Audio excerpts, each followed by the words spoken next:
PM, it guides our hectic and busy lives. There's no escaping it. The relentless tick-tock and moving of the hands on the clock.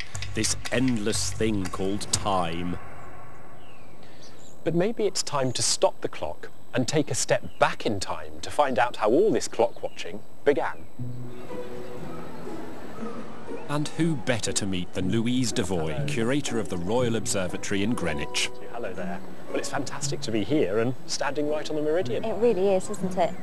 This simple marker dating back to 1851 became the point of Greenwich Mean Time, before which towns up and down the country would have adopted their own timekeeping.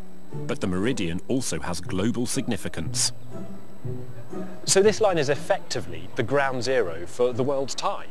Yes, the time zones are divided up in relation to this line, and then the other time zones across the globe are all plus or minus a few hours of that Greenwich Mean Time.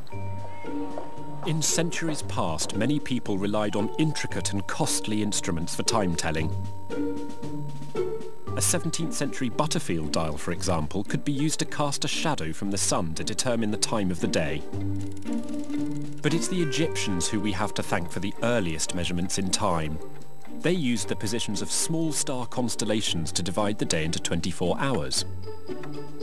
Although not highly accurate, it was a precursor to the 19th century British astronomers who also looked to the stars, this time using the meridian as a base point. This is incredible. It's enormous. It's a great big telescope, isn't it? It really is. This is a fantastic piece of Victorian engineering designed by the 7th Astronomer Royal, George Biddle Airy. This is the Airy Transit Circle. There's everything going on. Cogs, wheels, staircases, pulleys, chains, levers. And then you've got the central telescope tube as well, which is aligned on the meridian. I'm going to put myself in Airy's place and I see stars. How does that relate to time? So when you're looking up through the telescope, you'll have a series of wires across the ends, and there are certain bright stars called clock stars that astronomers are quite keen to look out for. And then as the Earth rotates, these stars cross these lines that you can see through the eyepiece. You can time what we call the transit times, and so they measure those as they progress across the field of view.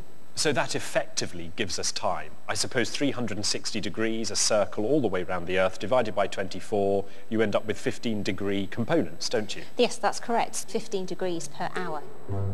George Airy and his team regularly observed 67 of these clock stars as they passed over the meridian and, due to the Earth's constant rotation, used them to accurately determine time. So how long was this in use for? Just over 100 years. The last observation was in 1954, so it was still very much at the heart of positional astronomy right up until the mid-20th century. That's remarkable. We can't see it, we can't touch it, we can't feel it.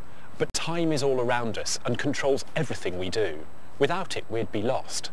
And thanks to some of the most brilliant minds in history, it has been formalised and we can understand it.